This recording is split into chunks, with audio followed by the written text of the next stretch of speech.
안녕하세요. 저는 평소 출근을 하며 사연을 즐겨 듣는 애청자입니다. 그런 제가 살면서 가장 잘한 일을 꼽으라면 단연 이혼을 뽑곤 하는데요. 어쩌다가 이혼이 가장 잘한 일이 되었는지 한번 들어보실래요? 남편과 전 같은 회사 선후배 사이로 제가 선배이고 남편이 후배였어요. 남편은 제 마음에 들지 않는 후배였고 남편 역시 제가 마음에 들지 않는 선배였죠. 그렇게 저흰 한마음 한뜻으로 눈만 마주쳤다 하면 싸워댔고 싸우다 정든다더니 죽어라 싸우다 보니 어느 순간부터 그 싸움이 재미있기도 한 것 같고 어쩌다 웃는 남편의 얼굴이 잘생겨 보이기도 하고요. 그러다 정신을 차려보니 불꽃 튀기게 싸우던 저희는 불꽃 튀기게 사랑을 하고 있더군요.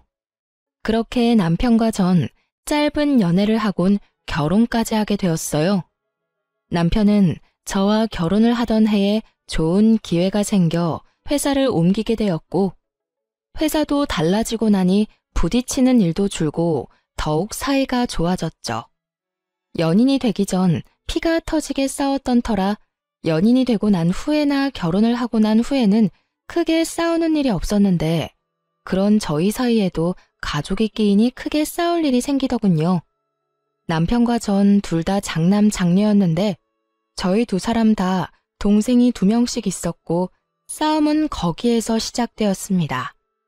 제 두 동생은 모두 밥벌이는 하고 있었고 특히 남동생은 사업을 꽤 크게 해 친정에 도움이 되고 있는 반면에 남편의 동생들은 취업도 하지 못하고 속된 말로 시댁에 빨대를 꽂고 지내고 있었어요. 그 당시 남편과 전 돈 관리를 따로 하고 있었는데 그건 쌍방의 합의로 이루어진 것이 아닌 남편의 일방적인 통보와 우김으로 인해 그렇게 하기로 한 것이었어요.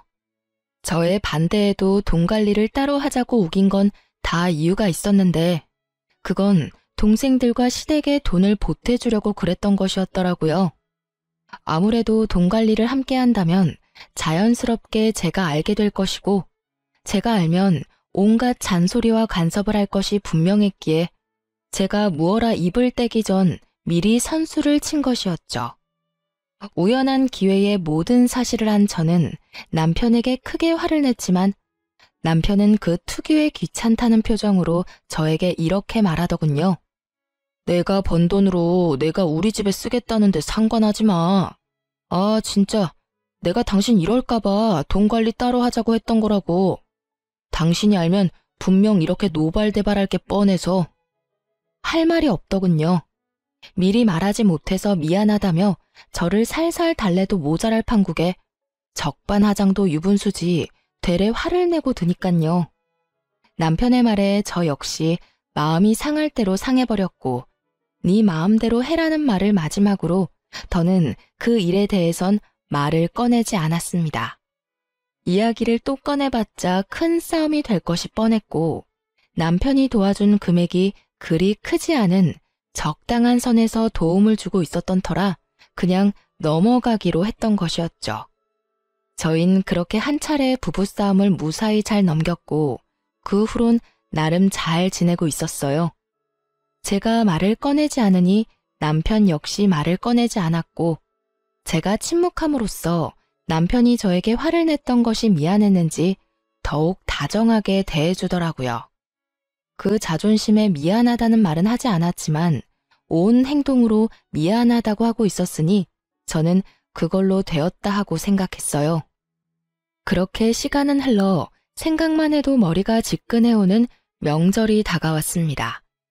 시댁은 제사를 지내지 않아 그저 간단한 식사만 하면 되는데도 불구하고 제 머리가 지끈해오는 것엔 다른 이유가 있었는데요. 그건 다름 아닌 시모의 하소연 때문이었어요. 한마디로 몸은 전혀 힘들지 않은데 정신이 힘든 그런 미쳐버릴 것만 같은 상황이었죠. 배부른 소리 한다고 생각하시는 분들이 계실 텐데요. 시모의 하소연은 고작 한두 시간에 끝나는 그런 하소연이 아닙니다, 여러분.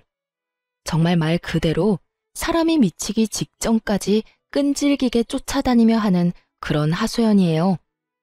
제가 시댁에 발걸음을 들이는 순간부터 친정으로 가는 그 순간까지, 잠자고 화장실 가는 순간만 빼고 옆에 붙어 하소연을 하는데 그거 정말 고문이 따로 없습니다. 그날도 마찬가지로 시모는 제가 집으로 들어서자마자 이렇게 외치더군요. 아가, 왜 이제 왔니? 내가 너 기다리느라 목 빠지는 줄 알았어. 이 외침과 함께 시작된 시모의 수다는 다른 날과는 달리 다른 것도 포함되어 있었는데 그건 다름 아닌 시모의 장남, 즉 저의 남편의 자랑도 포함되어 있더군요. 이것 봐라. 너무 고급스럽지 않니? 내가 며칠 뒤에 동창회에 가는데 마땅히 들 가방이 없지 뭐니. 그래서 우리 장남한테 전화해서 하소연을 좀 했더니 글쎄 우리 장남이 아까 이걸 나한테 주는 거 있지? 혹시 네가 골라준 거니? 그럴 리가요. 전 남편이 이 가방을 샀는지도 몰랐는걸요. 라는 말을 마음속에 삼킨 전 이렇게 말했어요. 아니요. 저보단 그의 안목이 더 높잖아요. 혼자 백화점 가서 샀나 봐요. 어머, 그러니? 역시 우리 아들 안목은. 이 고급스러운 자태 좀 봐라. 모르긴 몰라도 이거 들고 동창회 가면 그 여편 애들 뒤로 나 자빠질 게다. 아우, 생각만 해도 통쾌해. 어머님 좋으시겠어요. 좋다마다. 다른 사람도 아닌 우리 장남이 사준 건데 집안 갑오로 물려주고 싶은 심정이다 얘. 그렇습니다. 시댁에 돈으로 도움을 주던 남편은 저에게 한마디 상의도 하지 않고 명절이라고 미리 받은 상여금과 그간 모아뒀던 비상금까지 털어 그 비싼 명품 가방을 시모 품에 안겨주었더군요. 저에게 한마디 상의도 하지 않았다는 것이 조금 화가 나기도 했지만 다른 사람도 아닌 부모가 동창회에 들고 나갈 가방 하나 없다는 말을 듣고 가만히 있을 자식이 어디 있겠나 하는 생각이 들어 좋게 생각하려고 애썼어요. 하지만 이따금씩 나오는 한숨은 어쩔 수가 없더군요. 그렇게 명절 당일은 지나가고 있었고 친정으로 돌아가기 전 준비했던 봉투를 시부, 시모 두 분께 드리고 난 후 친정으로 오게 되었어요.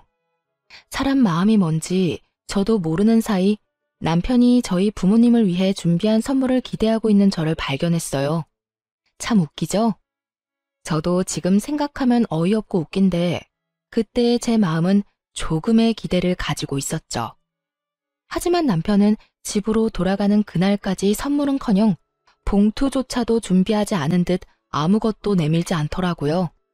그러면서 동생이 외국에 다녀오며 사온 선물은 넙죽 받고 엄마가 챙겨준 한우까지 겁 없이 한 번에 챙기는 그 꼴이 어찌나 얄밉게 느껴지던지. 그렇게 집으로 돌아온 저는 더는 참지 못하고 남편에게 따져 물었어요. 여보, 왜 올해는 우리 집에 아무것도 안 줘? 저의 물음에 남편은 당연하다는 듯 이렇게 답하더라고요. 그야, 당연히 우리 엄마 가방 산다고 돈 다 써서 준비를 못해서 그랬지. 그리고 각자 돈 관리하는 것엔 각자 집은 알아서 챙기자는 것도 포함된 거 몰랐어? 참도 잘 짓거린다고 생각했어요. 각자 돈 관리는 했어도 이때껏 시댁엔 제가, 친정엔 본인이 봉투를 드리고 온 것은 기억도 나지 않는 모양이더군요. 뻔뻔하게 이제 와서 저딴 말이나 짓거리는 남편놈을 보며 한 대 날려버리고 싶을 충동감이 저를 휘감고 있었지만 정말로 때릴 순 없는 노릇이었기에 참고 또 참고 겨우 이렇게 말해주었어요. 아, 그래? 난 몰랐네. 그게 그런 뜻인지는. 이때껏 당신 집엔 내가, 우리 집엔 당신이 봉투라도 드리고 와서 그게 당연한 줄 알았고 올해도 당연히 그런 줄 알았지 뭐야? 당신 생각이 그런 거면 내가 당신 부모님한테 봉투 줄 때 말려주지 그랬어. 그랬으면 그 봉투는 우리 부모님께 드렸을 텐데 말이야. 난 당신이 좋아서 드리는 건 줄 알았지. 그리고 그 정도는 드릴 수 있잖아?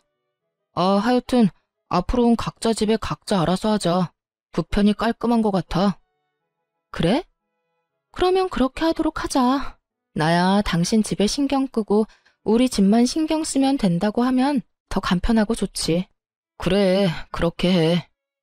그렇게 저흰 합의를 보았고 그 후 남편과 전 서로 아닌 척하지만 서먹해지는 관계를 느끼고 있었죠.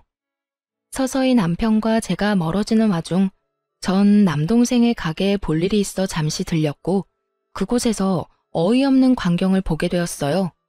그건 다름 아닌 제 남동생의 가게에 일하고 있는 도련님과 시누이의 모습이었죠. 이게 도대체 무슨 일이야? 왜 저 두 사람이 여기서 일을 하고 있어? 그게 사실은 매형이 전화가 왔었어. 우리 가게에 사람 구하는 걸 봤다면서. 그러면서 하는 말이 아직 자기 동생들이 취업을 못해서 그러는데 일 좀 시켜주면 안 되냐고 부탁을 하더라고. 그래서 겸사겸사에 알겠다고 했지 뭐. 아무리 그렇다고 해도 저 두 사람을 여기에다 취업을 시키면 어떻게 해? 그러면 어쩌냐? 다른 사람도 아니고 매형이 전화까지 와서 부탁하는데 나라고 뭐 뾰족한 수 있었겠어? 동생은 한숨을 쉬었고 전 두 사람을 바라보았어요. 제가 보고 있는 것을 뻔히 알고 있으면서도 두 사람은 일을 하는 둥 마는 둥 시간만 때우고 있더라고요. 제가 보고 있는데도 저 모양 저 꼴인데 평소 행실이야 물어봤자 입 아픈 행동이었고 전 하나마나한 질문 대신 남동생에게 단호하게 말했어요. 너 잘 들어? 매형이니 누나니 신경 쓰지 말고 시킬 건 정확하게 다 시켜. 그리고 일 못하면 아무것도 신경 쓰지 말고 해고해. 아유, 알겠어. 그런 걱정은 하지도 마. 그렇지 않아도 다른 직원들한테 하는 것처럼 3번까지 말로 경고하는데 그 뒤로도 고쳐지지 않으면 바로 퇴사 처리한다고 못 박아놨으니까. 남동생은 저에게 마지막까지 걱정하지 말라며 저를 안심시켰고 저는 그런 동생을 뒤로한 채 집으로 돌아왔어요. 집으로 돌아오니 저의 혈압을 있는 대로 올려놓은 남편놈은 뭐가 좋은지 휴대전화를 보며 하하호호 한바구음을 짓고 있더라고요. 그 모습에 전 분노가 끌어올랐고 남편에게 따지듯이 묻게 되었죠. 여보, 어떻게 시윤이한테 그런 부탁까지 할 수가 있어? 당신도 잘 알잖아. 그 가게 시윤이가 잠도 제대로 안 자고 밤낮 없이 고생하며 키운 가게라는 거. 그런 가게 어떻게 아가씨하고 도련님 취업 자리를 부탁하냐고. 아니, 마침 가게에 사람 구한다는 공고를 봐서 부탁 좀 했지. 그리고 그럴 수도 있는 거지. 뭐 그런 거 가지고 이렇게 화를 내? 가족끼리 서로 돕고 사는 거지 뭐. 그런 걸로 야박하게 구냐고. 야박하다니 참 어이가 없더군요. 남동생이 하는 가게는 자동차에 관련된 가게였는데 관련 지식이 없다면 그곳에서 할 일이 거의 없다고 해도 무방한 일이었죠. 그런데 자동차라면 개뿔 쥐뿔도 모르는 시누이와 도련님이 그곳에 취업을 했다는데 제가 화가 나지 않게 생겼나요? 그것도 동생이 어떻게 일군 가게이며 사업인 줄 뻔히 아는 저로서는 더욱 화가 치밀어 오를 수밖에 없었죠. 그걸 말이라고 해? 그쪽으로 관련해서 아무것도 모르는 사람들을 왜 부탁을 하냐고. 100번 좋게 생각해서 청소나 전산 업무 같은 걸 본다고 하더라도 그게 2명이나 필요한 일이냐 이 말이야. 부탁을 하려거든 둘 중에 한 명만 부탁할 것이지 왜 둘 다 거기 밀어 넣어놨냐고. 당신 말이 좀 심하다. 그러니까 당신은 내 동생들이 당신 동생 돈이나 축내고 있다. 이 말이 하고 싶은 거지? 하는 일 없이 월급이나 받아간다. 이 말이 하고 싶은 거잖아. 그렇게까지 말한 적이 없는데 남편은 스스로가 찔렸는지 비비 꼬며 말하기 시작했고 저 역시 그날만큼은 그냥 넘어갈 마음이 없었던 터라 참지 않고 할 말을 모두 쏟아내어 버렸어요. 난 그렇게까지 말한 적도 말할 의도도 없었는데 그딴 식으로 말하는 거 보니 당신이 그렇게 생각하고 있었나 보네? 그나마 다행스럽긴 하네. 다른 사람도 아닌 당신이 그렇게 생각하고 있으니 적어도 당신 동생들한테 일 똑바로 하고 월급 받아갈 생각하라는 말 정도는 할 수 있을 거 아니야. 뭐라고? 너 지금 말 다 했냐? 다 했겠냐? 아직 100분의 1도 못했거든? 다른 건 다 생략하고 이 한마디는 할게. 기왕 시작한 일 성실히 열심히 하라고 좀 전해줄래? 방금 가게 갔다 왔는데 난 처음엔 손님인 줄 알았어. 아무것도 안 하고 멀뚱멀뚱 걸레 들고 돌아다니길래 일을 그따위로 하며 월급 받아가면 안 되지. 알겠어? 내 동생이 땅 파서 돈 버는 것도 아닌데 말이야. 너 진짜 말이 너무 심한 거 아니야? 내 말보다 내가 이런 말까지 하게 만드는 이 상황이 너무 심한 거야. 이 심한 상황은 당신이랑 당신 동생들이 만들었고. 다시 한번 말하는데 패 끼치지 말고 잘하지 않아도 되니 제발 열심히만 해달라고 전해줘. 이건 화가 나서 하는 말도 아니고 비꼬는 말도 아니고 당신 동생들을 위해서 하는 말이야. 이왕 시작한 일 시간 낭비하지 말고 뭐라도 배우면 좋을 테니 말이야. 제 말에 남편은 아무런 말도 하지 않았고 그렇게 저희의 대화는 끝나버렸어요. 그날 이후 남편과 저의 사이는 되돌릴 수 없을 만큼 멀어져 버렸고 그러는 사이 친정엄마의 생신이 다가왔어요. 전 매년 하는 대로 식당 예약을 했고 그 와중에 남편은 급하게 처리해야 하는 일이 생겼다며 조금 늦을 수도 있으니 기다리지 말고 먼저 식사를 하라는 연락만 남긴 채 소식이 없더군요. 그리하여 전 준비해둔 선물을 챙겨 혼자 예약한 식당으로 향했고 남편이 말한 대로 먼저 밥을 먹으며 기약 없는 남편을 기다리고 있을 때였어요. 주문한 접시들은 하나둘 바닥을 보이기 시작했고 이제나 저제나 올까 싶던 남편이 어두운 표정을 하고 저희가 있는 룸으로 들어오더군요. 여보, 무슨 일 있어? 저는 걱정스러운 마음에 속삭이듯 남편에게 물었고 충분히 들릴 만한 거리였는데도 불구하고 남편은 아무런 대답이 없더군요. 앞에 놓인 수저 세트의 포장도 뜯지 않은 채 망부석처럼 앉아만 있는 남편 때문에 생신 식사 자리는 그야말로 초상집 분위기가 되어가고 있었어요. 그렇게 무거운 분위기에서 식사가 끝이 나고 뒤이어 나온 차를 입으로 밀어넣는 것인지 코로 밀어넣는 것인지 알 수 없는 그때 남동생이 도저히 안 되겠다 싶었는지 남편에게 물어오더라고요. 왜 형, 무슨 일 있으세요? 표정이 너무 안 좋은데요. 남동생의 물음에 이때껏 무건수행을 하던 남편은 득달같이 화를 내며 동생에게 쏘아붙이기 시작하더군요. 무슨 일? 몰라서 물어? 처남이 내 동생들 잘났다며? 어떻게 처남이 내 동생을 그리 모질게 내칠 수가 있어? 내가 부탁까지 했는데. 그래요. 남편에게 생긴 급한 일은 도련님과 시누이의 일이었고 그 일이라는 건 제 동생이 두 사람을 해고한 것이었어요. 저 역시 전혀 몰랐던 일이기에 동생을 바라보았고 남편의 역성을 가만히 듣고 있던 동생은 긴 한숨을 쉬더니 이렇게 말하더군요. 왜 형, 일단 진정하고 이것부터 보고 화를 내도 내세요. 이렇게 말을 한 동생은 휴대전화를 꺼내 남편과 저에게 내밀었고 그곳엔 도련님과 시누이가 번갈아가며 포스기에서 돈을 야금야금 꺼내가는 모습이 반복되어 재생되고 있었어요. 저도 웬만하면 그냥 넘어가려고 했어요. 기분 상하지 않게 좋은 말로 몇 번이나 말도 했었고요. 그런데 한두 번도 아니고 몇 번씩이나 돈을 꺼내가는데 도저히 그냥 둘 수가 없더라고요. 동생의 말이 끝나고 남편의 얼굴을 살피니 화가 엄청 난 것 같더군요. 하지만 자신이 무어라 입댈 상황이 아니란 걸 잘 아는 남편은 말하는 대신 얼굴을 붉히곤 가만히 있더라고요.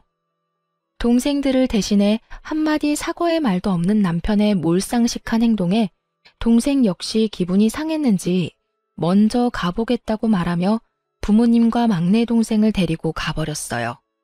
그렇게 저와 남편만이 남게 되었죠. 다른 날도 아니고 엄마의 생신날. 이런 분위기가 되어버리니 제 기분도 썩 좋진 않더군요. 그것도 제가 그렇게 우려했던 시누이와 도련님의 잘못된 행동으로 이런 상황까지 왔다는 사실도 크게 한몫했고요. 화가 꽤 난 저도 어떤 말을 해야 할지 몰라 입을 다물고 있는데 남편놈이 감히 입을 떼기 시작하더라고요. 네 동생이 내 동생들한테 얼마나 짜게 굴었으면 저딴 짓까지 했겠어? 이 무슨 말도 안 되는 소리를 짓거리고 있는 것인지 처음엔 제 두 귀를 의심했습니다. 뭐라고? 지금 당신 뭐라고 했어? 네 동생이 내 동생들한테 월급을 얼마나 작게 줬으면 저딴 짓까지 했겠냐고. 애들이 얼마나 생활이 힘들었으면 저런 짓을 다 해? 전 기가 막혀 웃음이 나왔고 한참을 웃던 저는 남편의 그 말도 안 되는 생각을 부셔주었어요. 야, 네 동생들 다른 직원들 월급보다 훨씬 많이 챙겨줬어. 아, 월급이 아니구나. 주급으로 받아가셨단다. 생활이 힘드셔서. 그렇게 자기들 편의까지 다 봐주면서 데리고 있었더니 그딴 짓거리나 했다는 게 말이나 돼? 그것도 몇 번씩이나? 충동적으로 어쩔 수 없는 상황이라서 딱 한 번 그랬다고 해도 뜨악스러운데 뭐? 한두 번이 아니라고? 진짜 어이가 없네. 이 와중에도 당신은 당신 동생들만 생각하지? 제 말에 남편은 입을 꾹 다무는 것도 잠시 여전히 화를 내며 동생들이 가져간 돈을 그까지 푼돈이라고 하며 돌려줄 테니 얼만지 알아내 알려달라고 하더군요. 전 알겠다고 하며 자리에서 일어났고 남편 역시 제 뒤를 따랐어요. 식당을 나오며 전 하던 대로 계산을 했고 남편은 그마저도 마음에 들지 않는다는 투로 이렇게 말하더군요. 남의 동생 해고시키고 월급 주던 돈도 남아돌 텐데 계산이나 하고 가지 왜 그냥 갔대? 전 대답할 가치조차 느끼지 못하는 남편의 말을 무시한 채 혼자 집으로 돌아와 버렸어요. 집에 도착하니 남편도 뒤이어 집으로 들어왔고 전 그런 남편놈과 말을 섞고 싶지 않아 최선을 다해 피하고 있을 때였어요. 남편은 눈길도 주지 않고 고개를 돌려버린 제 앞에 기어코 서서 저를 똑바로 보고선 말 같지도 않은 말을 짓거리기 시작하더군요. 나 도저히 안 되겠어. 내 동생들도 그까지 사업하게 해줄 거야. 그럴 능력 되면 시켜. 얼마든지 시키면 되지. 왜 그걸 굳이 나한테 말하는 거야? 이 집 살 때 내 돈도 정확히 절반 들어간 건 기억하지? 기억하지. 그건 왜? 당신 설마 아니지? 왜 아니겠어? 나 이 집 담보로 대출 받아서 내 동생들 앞길 열어줄 거니까 당신도 그렇게 알고 나하고 은행 같이 가. 공동 명의라서 같이 가야 할 거야. 그렇게까지 나온다고? 이렇게 막무가내로? 그래, 좋아. 당신 마음대로 뜻대로 다 해. 대신 이 집에 손대는 그 순간 나하고 이혼도 하게 될 거야. 이혼해도 괜찮으면 대출 받던가. 이혼? 해. 하면 되지. 난 이혼하는 한이 있더라도 대출 받아서 동생들 사업시킬 거니까 그런 줄 알아. 남편의 요구는 오기에 가까웠고 전 절대 그렇게는 못 해준다는 말을 남기고선 방으로 들어와 버렸어요. 그렇게 시작된 부부싸움은 끝날 기미가 보이지 않았고 서로에게 상처를 주는 말만 주고받을 뿐 대출 이야기는 나오지 않고 있었어요. 그렇게 싸움으로 시간 낭비를 하고 있는 와중에 야속하게도 시모의 생일이 다가왔고 전 남편의 말을 잘 듣는 아내가 되기로 했죠. 각자 집은 각자 알아서 잘 챙기자던 남편의 말을요. 전 매년 시부모님들의 생신이 되면 어김없이 평이 좋다고 소문이 난 식당을 예약해 모셨었고 저의 그런 대접을 꽤 좋아하셨었어요. 하지만 저는 남편의 뜻에 따라 아무것도 하지 않기로 했고 예약뿐만 아니라 매년 준비했던 봉투와 선물조차도 준비하지 않았죠. 시간은 째깍째깍 흘러가는데 저에게서 아무 연락이 없자 다급한 시모에게서 먼저 전화가 왔더라고요. 아가, 올해는 어디서 하니? 연락이 와야 할 시간이 지났는데 아무 연락이 없어서 먼저 전화해봤어. 아, 그이가 알아서 한다고 해서 저도 기다리고 있어요. 어머님 아들 안목 잘 아시잖아요. 아마 모르긴 몰라도 엄청 좋은 장소로 구하느라 연락이 늦어지나 본데 조금 기다려보세요. 근사한 곳에서 저녁 대접하려나 보죠. 어머, 그러니? 역시 우리 아들이 최고지. 그건 그렇고 이번에 우리 개모임 하는 친구들이랑 이번에 여행을 가기로 했는데 그 경비가 꽤 많이 들 것 같아. 그냥 그렇다고. 대놓고 경비 이야기를 꺼내는 시모의 의중이야 뻔했고 전 속이 시꺼먼 시모에게 저녁에 보자는 말을 하고선 전화를 끊어버렸어요. 그리곤 휴대전화를 내려놓는데 남편에게서 전화가 오더군요. 오늘 어디서 보기로 했어? 그걸 왜 나한테 물어? 매년 당신이 예약했었잖아. 올해는 어디 예약했는데? 나 예약 안 했는데? 당신이 앞으로는 각자 집 각자 챙기자고 했잖아. 기억 안 나? 저의 말에 남편은 도리어 저에게 따지고 들며 화를 내더라고요. 당신 진짜 이럴 거야? 매년 당신이 했으면 올해도 당연히 당신이 했었어야지. 내가 왜 그래야 하는데? 각자 알아서 챙기자고 말한 사람도 당신이고 우리 엄마 생일날 버젓이 빈손으로 와서 뚱한 얼굴로 내내 자리만 지키다가 결국 그 자리를 망쳐버린 것도 당신이었어. 그래서 정말 식당 예약 안 했다는 거야? 당신 지금 나한테 복수해? 내가 장모님 생신 자리 망쳤다고 나한테 복수하는 거냐고. 망친 건 알고 있다니 정말 다행이다. 말이 나왔으니까 하는 말인데 당신은 그따위로 행동해놓고 나한텐 어머님 식당 예약까지 바란다고? 뻔뻔한 거야, 생각이 없는 거야? 그리고 난 복수 따위를 하는 게 아니라 당신이 시키는 대로 바라는 대로 해준 것뿐이야. 다시 한번 말하는데 당신이 당신 입으로 그랬잖아. 앞으로 당신 집은 당신이, 우리 집은 나보고 챙기라고. 그래서 하는 말인데 나한테 이럴 시간에 네 엄마 모실 식당이나 알아봐. 저의 말에 남편은 신경질적으로 전화를 끊어버리더군요. 한참 뒤 남편에게선 약속 장소가 어디인지 알리는 문자가 왔고 전 그 장소를 향했어요. 평소 제가 모시던 고급 식당과는 달리 남편이 급히 예약한 곳은 룸식 중식당이었고 그래서 그런지 시작부터 분위기가 좋진 않더군요. 거기에다 매년 떡 케이크까지 주문해서 가지고 갔던 제가 빈손으로 등장하니 명색의 생일 모임은 케이크도 없는 자리가 되어버렸죠. 그래도 자식이 3명이나 되는데 왜 케이크 하나 준비한 인간이 없는 것인지 참 대단하다 싶더군요. 남편도 이런 상황이 민망했는지 분위기를 띄우려 부단히 애써보았지만 남편의 노력에도 분위기는 점점 가라앉기만 하더군요. 그도 그럴 것이 생일 분위기를 띄우기 위해 주문을 하고 나면 바로 생일 선물과 함께 봉투를 내밀곤 했었거든요. 이번엔 식당 예약도 못해 중식당에 앉아있고 생일인데 케이크도 없고 시모 품에 안겨 있어야 할 선물과 봉투도 없으니 시모의 표정이 점점 굳어가는 것은 당연한 일이었어요. 결국 죽상을 하고 있던 시모는 저에게 먼저 손을 내밀더군요. 혹시 선물 준비 못해서 그런 거라면 매년 주던 봉투라도 줘도 되니 얼른 다오. 기다리다 못 빠지겠어. 이렇게요. 전 무언가를 대단히 바라고 있는 시모에게 딱 잘라 이렇게 말을 했어요. 아, 선물이랑 봉투요? 아범한테 못 받으셨어요? 그것도 올해부턴 아범이 챙긴다고 해서 제가 따로 준비 안 했는데요. 이렇게 말을 마친 전 밥을 먹기 시작했고 저의 나몰라라 하는 태도에 저를 제외한 시댁 식구들의 표정은 묻다 못해 썩어지고 있더군요. 통쾌하지만은 않더군요. 고작 제가 신경을 쓰지 않고 챙기지 않았을 뿐인데 엉망진창이 되어버린 그 상황이 말이에요.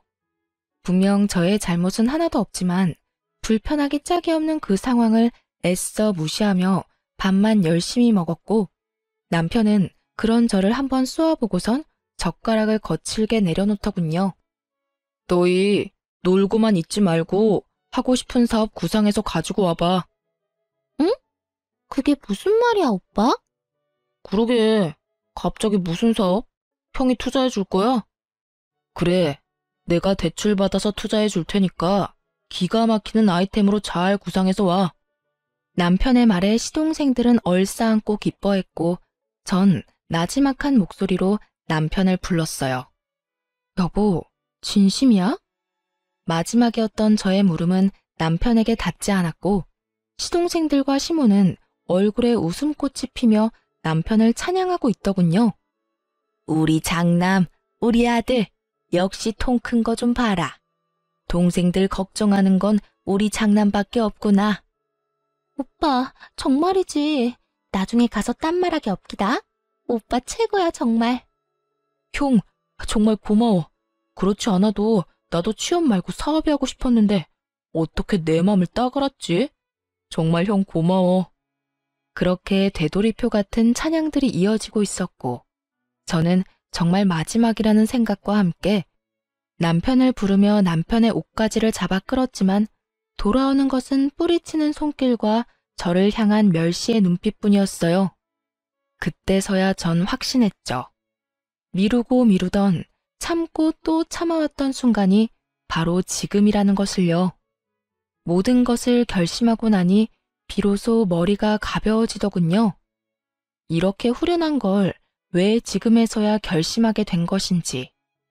이런 인간도 남편이라고 이때껏 참고 또 참았던 제가 미련하고 한심해서 참을 수가 없었지만 이제라도 옳은 결정을 내린 것을 이 와중에 다행이라는 생각을 하며 결심한 것을 행동에 옮기기로 했어요. 전 아무 말 없이 가방에서 고이 간직해왔던 이혼 서류를 내밀었어요. 그동안 머릿속에서 몇백 번이고 남편의 얼굴에 던졌지만 현실에선 차마 그렇게 하진 못했죠. 그리고 짧고 간단하게 선포했어요. 우리 이혼하자. 저의 갑작스럽지만 당연한 이혼 선포에 남편 대신 시모가 되물어 오더라고요. 너 갑자기 그게 무슨 말이니? 이혼이라니? 말 그대로예요. 이혼하려고요, 저희. 이 사람은 집 담보로 대출을 받아서라도 동생들 사업 자금을 대주고 싶고 전 그런 꼴은 못 보겠는 걸 어쩌겠어요? 그래서 동생들 사업 자금 대주는 날엔 이혼하는 날이라고 몇 번이나 말했는데 이렇게 나오는 거 보니 저하고 이혼하고 싶은 거 아니겠어요? 아니 얘, 무슨 그런 일로 이혼까지 한다고 이 난리야. 가족끼리 서로 돕는 게 무슨 이혼 사유까지 된다고. 그러지 말고 좋게 좋게 생각하렴. 얘들이 잘 되면 너희한테도 좋지 않겠어? 이혼 사유가 될지 안 될지는 변호사 만나서 상담해 볼 테니 걱정하지 마시고요. 혹시나 이혼 사유가 되지 않는다고 해도 다른 이혼 사유들이 차고 넘치니까 이혼은 꼭 하려고 해요. 저의 눈빛엔 흔들림이 없었고 그랬기에 말투 또한 단호했어요. 그런 저와는 달리 남편의 눈빛은 속절없이 흔들리고 있었고 목소리 역시 떨리고 있더군요. 너 진짜 오늘 같은 날 꼭 이렇게까지 해야겠어? 오늘 다른 날도 아니고 우리 엄마 생신이야. 이런 날 꼭 이렇게까지 분위기를 망쳐야겠냐고. 그깟 이혼 얼마든지 해줄 테니까 일단 그 입 좀 다물고 조용히 있어. 남편의 말을 들은 전 더욱 조용할 수가 없겠더라고요. 그렇게 부모 생일이 중요한 인간이 불과 얼마 전 저희 친정엄마 생일엔 왜 그런 행동을 했는지 도무지 이해가 되지 않았거든요. 너 말 한 번 잘했다. 네 부모 생일은 그렇게나 중요한데 우리 부모님 생일은 중요하지도 않았어? 그래서 우리 엄마 생일날 그렇게 깽판을 쳤던 거야? 그날은 그럴 만한 이유가 있었잖아. 기억 안 나? 누구보다 기억이 생생했던 전 시부에게 모든 사실을 알려드렸어요. 아버님도 잘 알고 계시죠? 아가씨랑 도련님, 제 동생 가게에서 일하다 그만둔 거. 아니, 정확히는 쫓겨났다가 맞겠네요. 일하게 해달라고 부탁해서 자동차에 대해서 알지도 못하는 두 사람 일하게 해줬더니 글쎄 돈을 야금야금 빼돌렸다고 하더라고요. 그것도 한 번도 아닌 여러 번이요. 화가 머리끝까지 난 시부는 역정을 내기 시작했어요. 뭐라? 이런 정신 나간 것들이 내가 너힐 그렇게 가르쳤어? 어디서 도둑질이야 도둑질이. 그것도 사돈 총각 가게에서. 제정신 박힌 것들이 할 짓이야 그게? 그런 짓을 하다 들켰으면 손이 발이 되게 빌지는 못할 망정 뻔뻔하게 남의 탓을 해. 너희 당장 사돈 총각한테 가서 빌어. 아빠, 이미 다 지나간 일이야. 이제 와서 빌면 뭐해? 그래요, 아버지. 우리보다 나이도 어리다고요. 그 밑에서 일한 것도 자존심 상하는데 그 어린 놈한테 가서 빌라뇨. 전 절대 못해요. 생각만 해도 자존심 상한다고요. 이것들이 아직 정신 못 차리고 너희보다 어린 사돈 밑에서 좋다고 일할 땐 언제고 뭐? 자존심이 상해? 그렇게 자존심이 중요한 인간들이 도둑질은 왜 해? 너희 사돈 총각한테 가서 빌기 전까진 집에 들어올 생각도 하지 마. 알겠어? 이렇게 말한 시부는 자리를 떠버리고 시모는 욕설과 함께 저를 탓하며 원망 섞인 말들을 쏟아내더군요. 넌 꼭 일을 이렇게까지 만들어야만 속이 시원하니? 제가 뭘 어쨌다고 이러세요? 그 몰상식한 짓거리들을 한 건 어머님 자식들이고 전 그 몰상식한 어머님 자식들이 어떤 짓거리를 했는지 있었던 일 그대로 아버님께 알려드렸을 뿐이에요. 어디서 감히 내 자식 탓을 하는 게야? 넌 지금 이 상황이 안 보이니? 니까지 것 때문에 그 화목하던 우리 집이 풍비박산이 났다. 어떻게 책임질 거야? 입은 삐뚤어졌어도 말은 바로 하라고 했어요. 아줌마 집안이 풍비박산이 난 게 왜 내 잘못인가요? 엄연히 그건 남의 가게에서 돈이나 훔치던 저 두 인간이랑 자기 가져온 깨지든 말든 자기 동생들한테 돈 퍼붓겠다고 한 저 사람 때문이죠. 누누이 말씀드리는데 저희가 이혼까지 하게 된 상황에는 제 잘못은 없어요, 아줌마. 뭐라고? 너 지금 뭐라고 했니? 아줌마라고 했니? 그럼 뭘 해도 제 탓으로 돌리는 그쪽한테 계속 예의라도 차려주길 바랬어요? 어떻게 하죠? 저는 그럴 생각이 전혀 없는데요. 저의 발언에 시모의 분노는 극에 달한 듯 온몸을 부들부들 떨고 있더군요. 그런 시모의 세 자식은 입을 꾹 다문 채 저를 노려보고 있었고요. 이혼까지 하겠다고 한 마당에 더는 들어줄 이유가 없던 전 시모에게 한마디 던져주고 그 자리를 박차고 나왔습니다. 아줌마, 제발 부탁인데요. 자식들 교육이나 똑바로 시키고 내 탓을 하려거든 하세요. 네? 집으로 돌아온 저는 남편에게 문자를 보냈어요. 이혼하고 집이 정리될 때까진 집에선 제가 지내겠다고 했고 남편 역시 제가 꼴도 보기 싫었는지 집으로 돌아오지 않더군요. 그 후론 뻔하게 흘러갔습니다. 남편과 시동생들에겐 번갈아가며 입에 담지도 못할 욕설들이 문자로 왔고 문자로 만족하지 못한 시모에게선 전화까지 오더군요. 무슨 일이세요? 왜? 아줌마는 전화도 하면 안 되니? 할 말 있어 전화까지 했으면 말씀하세요. 괜한 시비 걸지 마시고요. 어르장머리 없는 년이 말하는 꼰세하고는 니년 때문에 요즘 우리 집 분위기가 어떤지 알아? 남의 집 풍비박산을 내놓으니까 후련하니? 제 가정도 덕분에 풍비박산이 나서요. 속이 후련한지 어떤지는 잘 모르겠고 지금 바쁜데 할 말 더 있으세요? 이 나쁜 년. 시모는 끝까지 입에 담지도 못할 욕설을 내뱉었고 더는 듣고 있을 수 없었던 전 전화를 그냥 끊어버렸습니다. 시모와의 통화는 의도치는 않았지만 녹음이 되고 있었고 욕설 문자들과 함께 이혼 시 증거로 쓰기로 했죠. 이후 전 이혼 전문 변호사를 선임하게 되었고 그렇게 이혼을 진행하고 있는데 동생의 가게에 시동생들이 와 난동을 피우고 있다는 소식을 듣게 되었어요. 전 이러지도 저러지도 못하고 있는 동생에게 모든 상황을 설명하며 더는 참지 말고 알아서 하라고 했고 저의 말을 들은 동생은 경찰에 신고를 해버렸다고 하더군요.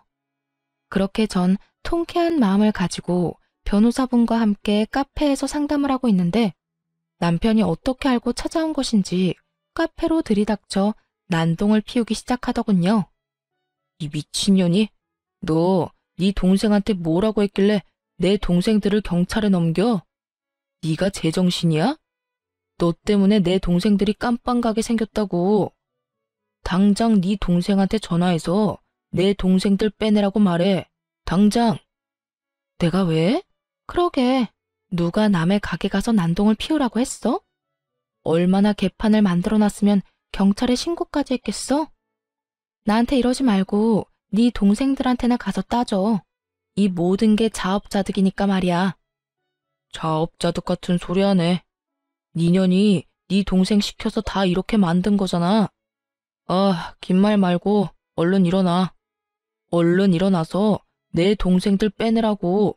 얼른.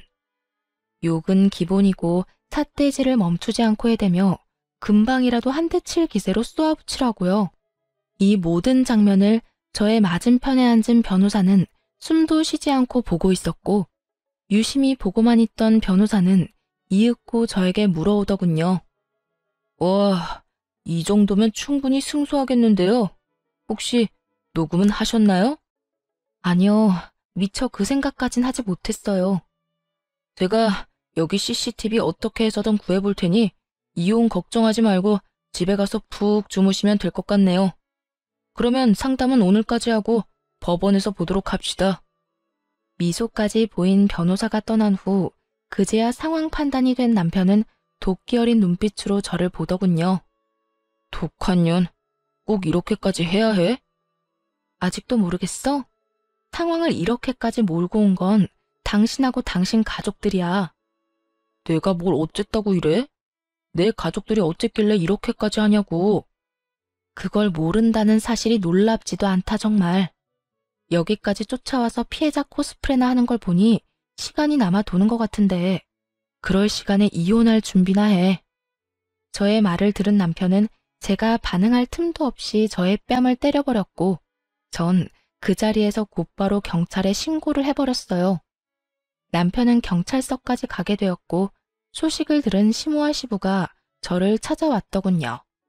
시모만 왔었더라면 절대 합의란 없었을 텐데. 며느라기야, 나를 봐서라도 한 번만 용서해주면 안 되겠니? 이 모든 게 자식 잘못 키운 내 탓이다. 이렇게 내가 용서를 비마. 미안해. 정말 미안하단다. 고작 내 사과로 네 마음이 풀어지진 않겠지만 그래도 한 번만 마음 넓게 쓰고 내 못난 자식들 좀 구해주렴. 응? 평소 저에게 잘 대해주던 시부가 이토록 진심으로 용서를 구해오는데 안 된다 싫다는 말이 차마 나오지 않더군요. 그래서 동생과 함께 남편뿐 아니라 시동생들도 합의를 해주게 되었어요. 그 후 저의 이혼은 순조롭게 진행되었고 남편 시댁 식구들에게 각각 위자료를 받고 이혼하게 되었어요. 집은 판 후 정확히 반반으로 나눠 가졌고요. 그렇게 1년 저는 저대로 잘 지내고 있었어요. 결혼 후 싸웠던 기억이 더 많았던 터라 이혼에 대한 후회보단 왜 그런 인간이랑 결혼을 했을까에 대한 후회가 남아있을 뿐이었죠. 그러던 어느 날 퇴근을 하는데 회사 앞에 전 남편이 기다리고 있더군요. 행색이 눈뜨고 볼 수도 없을 만큼 형편없는 전 남편이요. 여기까지 무슨 일이야? 그게 할 말이 있어서 왔는데 어디라도 들어가서 이야기 좀 할까?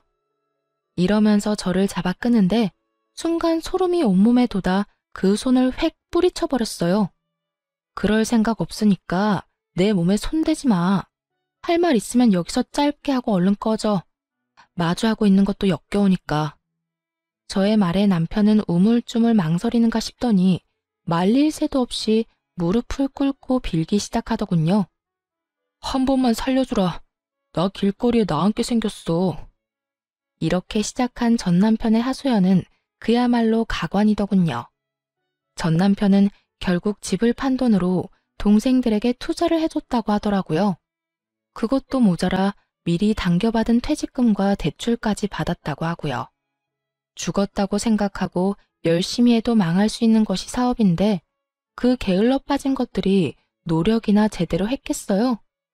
자신감 넘치는 동생들의 사업은 손대는 것마다 망해 나갔고 전 시댁의 집까지 담보로 대출을 받아 또 가게를 열었지만 그 역시도 망했다고 하더군요. 너무나도 뻔했던 결과라 솔직히 통쾌하다는 기분조차도 들지 않았어요. 그저 내 앞에서 무릎을 꿇고 있는 저 인간이 빨리 내 눈앞에서 사라져줬으면 좋겠다는 생각뿐이었죠. 그런 하소연이나 하려고 나 찾아왔어? 네 엄마도 그렇게 날 붙잡고 하소연만 해대더니 정말 두 사람 소름 끼치게 똑같다, 똑같아. 저의 말에 전 남편은 고개를 푹 숙였고 이내 개똥 같은 말을 뱉어내기 시작하더군요. 여보, 내가 정말 잘못했다는 거 알아. 나 정말 반성 많이 했고 많이 깨달았어. 내가 진작 당신 말을 들었어야 했는데 그땐 자존심 때문에 당신이 하는 말이 다 나하고 우리 집안을 무시하는 걸로만 들리더라고. 그래서 더 못나게 행동했어. 미안해. 진심이야. 전 남편은 눈물까지 흘리며 용서를 구하고 있었고 전 그런 전 남편의 모습이 구역질나게 싫었어요. 왜 이제 와서 저딴 말이나 짓거리고 있는지 도무지 이해가 되지 않기도 했고요. 그래서 하고 싶은 말이 뭔데? 나한테 사과하려고 찾아온 거야? 전 빨리 그 상황에서 벗어나고 싶었고 저의 의중을 눈치챈 남편이 저의 바짓가랑이 붙잡고 늘어지며 매달리기 시작하더군요. 나 다시 받아주면 안 될까? 당신 없이 도저히 살아갈 용기가 나지 않아서 그래. 당신이 한 번만 용서해주면 나 우리 집이랑 인연도 끊을 수 있어.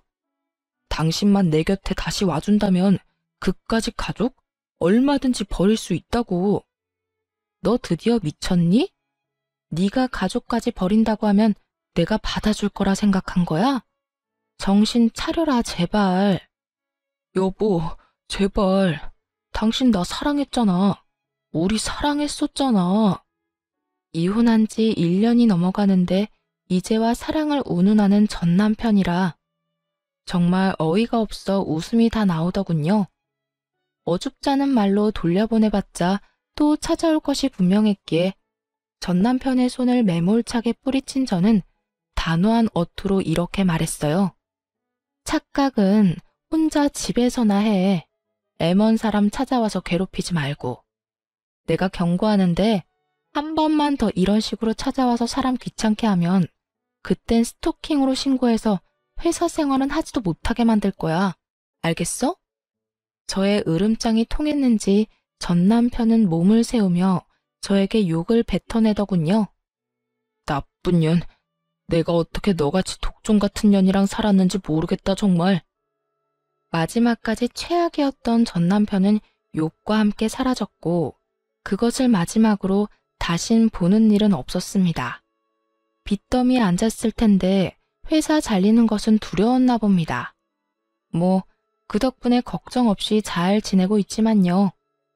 그렇게 모든 사건이 끝난 후 전 앞서 말했듯이 아주 잘 지내고 있어요. 왜 진작 이혼하지 않았을까 싶을 정도로 만족스러운 생활을 하고 있습니다. 결혼 생활을 할 당시 신혼 초반을 빼곤 워낙 각자 생활에 익숙해져 있던 터라 혼자인 생활이 허전하다는 느낌은 전혀 없더군요. 사연을 들어보면 그 빌어먹을 전 남편이 가끔씩은 생각난다는 분들도 계시던데 저는 그런 것도 없었어요.